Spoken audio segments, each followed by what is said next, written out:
नबी अकरम सल्लल्लाहु अलैहि वसल्लम की खादिमा सलमा रजी अल्लाह अन्हा से रिवायत है।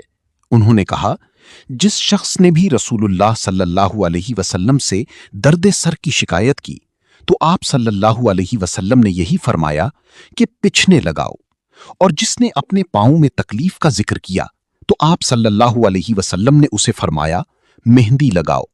मिशकातुल मसाबी हदीस नंबर 4540।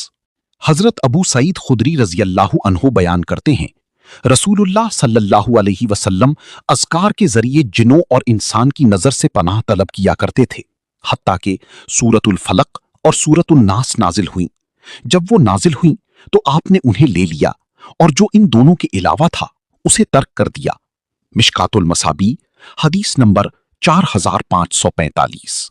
हजरत अबू हुरैरा रजी अल्लाह अन्हो बयान करते हैं, रसूलुल्लाह सल्लल्लाहु अलैहि वसल्लम ने फरमाया, मैदा बदन का हौज है, जबकि रगें हर तरफ से इसकी तरफ आती हैं।